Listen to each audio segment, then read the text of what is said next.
Bonsoir à tous, bienvenue sur Angers 7. Ce soir, dans cette édition, nous prendrons tout d'abord la direction de la place François Mitterrand, où la Rose des Sables a été installée ce matin. Nous vous proposerons également d'effectuer une courte balade sur le pont Confluence. Dans ce journal, nous vous inviterons à découvrir le témoignage poignant d'une jeune femme d'origine camerounaise menacée d'expulsion qui se dit victime de violences conjugales. Enfin, 20 ans après sa sortie au cinéma, le film Rouget le braconnier, tourné en partie dans la région baugeoise, est désormais disponible en DVD. Son réalisateur Gilles Cousin est ce soir l'invité de notre journal. Elle aura été entre 1974 et 1994 le symbole de la place du ralliement dans le centre-ville d'Angers, avant d'être installée place François Mitterrand au milieu des années 90. La célèbre sculpture, la Rose des Sables de Bernard Perrin et André Ogomat a fait son grand retour ce matin après une parenthèse de quelques mois due aux travaux du tramway. L'atterrissage s'est fait tout en douceur, malgré un poids plus que respectable.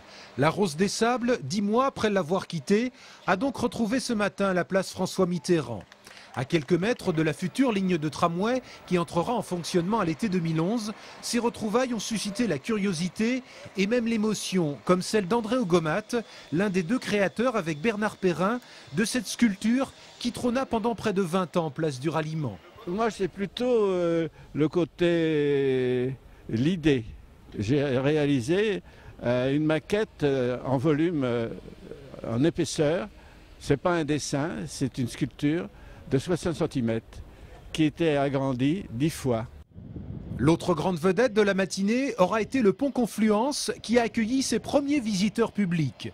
Un pont long de près de 300 mètres, asymétrique, dessiné par le cabinet Lavigne et sur lequel on posera les premiers rails du tramway en mai prochain. Le grand public, lui, devra attendre le mois d'octobre pour profiter de la vue. C'est une nouvelle perspective, deux nouvelles perspectives pour Angers.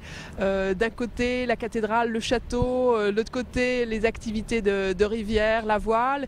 Et puis dans l'axe, la chapelle de l'hôpital qui s'ouvre à la ville. C'est très beau. Dans le courant de cet été, les palets provisoires qui soutiennent le pont seront retirés par des plongeurs professionnels. L'inauguration officielle de cet ouvrage d'art étant prévue quant à elle à l'automne prochain. Politique avec le socialiste Jacques Auxiètre, élu vendredi dernier à la tête de la région des Pays de la Loire, qui se déclare candidat à la présidence de l'ARF, l'Association des régions de France. Cette élection se déroulera le 7 avril prochain. L'actuel titulaire de ce poste est Alain Rousset, le président de la région Aquitaine, qui devrait être candidat à sa propre succession. Nous poursuivons ce journal avec l'histoire de cette jeune femme marocaine dont vous avez très certainement entendu parler. Après avoir porté plainte pour violence contre son frère, elle avait été expulsée du territoire national car elle était sans papier. Elle a finalement pu revenir en France grâce à une décision exceptionnelle prise par Nicolas Sarkozy. Une jeune femme d'origine camerounaise de Montreuil-Bellay est aujourd'hui confrontée à une situation similaire. Elle vit en effet clandestinement et fuit un mari français qu'elle décrit comme violent. Témoignage recueilli par Lisa Boval. Il y a un an, cette jeune femme d'origine camerounaise, que nous appellerons Colline, décide de quitter son mari, qui habite dans une commune proche d'Angers. Ces 2 années de mariage ont été un véritable cauchemar de violence et torture indicible. Pour fuir ces sévices, la jeune femme s'entoure d'associations et porte plainte. Elle apprend alors qu'ayant quitté le domicile conjugal, elle devient sans papier. Car pour obtenir la nationalité française, il faut aujourd'hui 3 ans d'union. Colline essaie de se reconstruire, ce qui n'est pas évident quand on est expulsable à tout moment.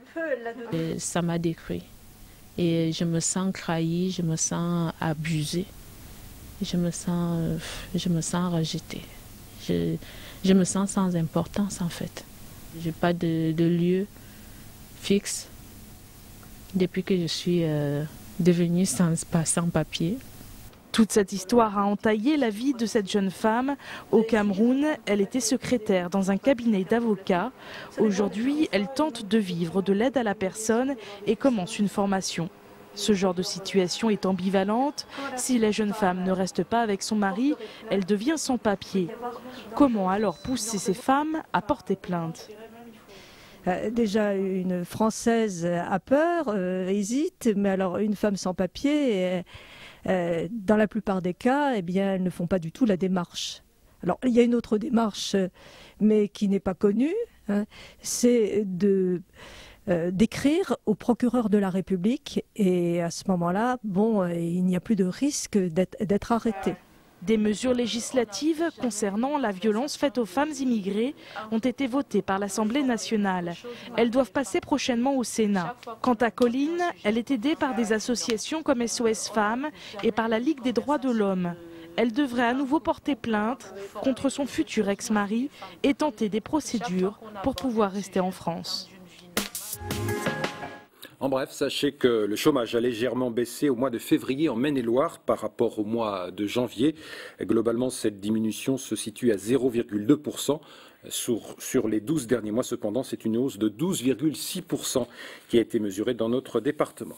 C'est une opération de sensibilisation à la sécurité routière d'envergure qui sera organisée demain après-midi, place Leclerc à Angers entre 14 et 17 heures.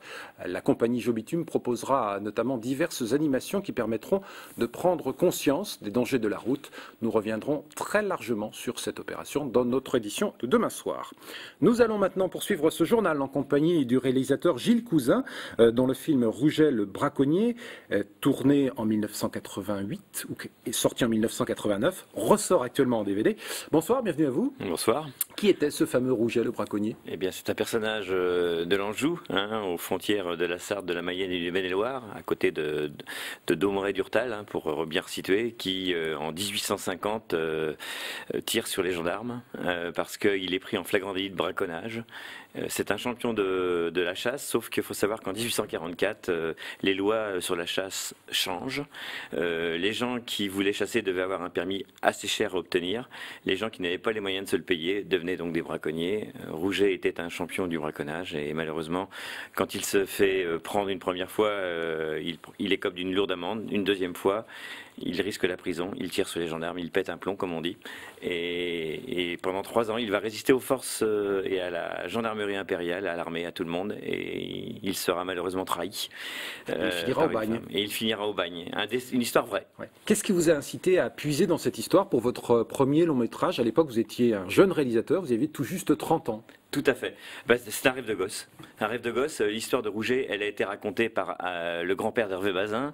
Elle m'a été lue à l'école quand j'étais en classe de 7e, en CM1, ou CM2 plutôt, et ça m'avait fait rêver. J'avais trouvé mon Zorro et mon personnage un peu mythique de l'enfance. Il m'avait fait rêver. Et donc, quand j'ai eu envie de défendre un jour une belle histoire à raconter, c'est notre métier, que d'être des raconteurs d'histoire quand on fait du cinéma, eh bien Rouget s'est imposé. Bon, on va proposer à nos téléspectateurs de découvrir un extrait de ce film où Rouget est interpellé pour des faits de braconnage et vous allez voir qu'il a déjà quelques problèmes avec l'autorité.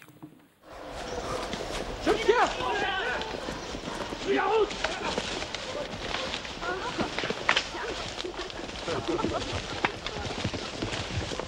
Voilà une bien grosse prise, mes chers. Qu'on lui ouvre sa gibecière, qu'on me montre le plaisir qu'il me vole.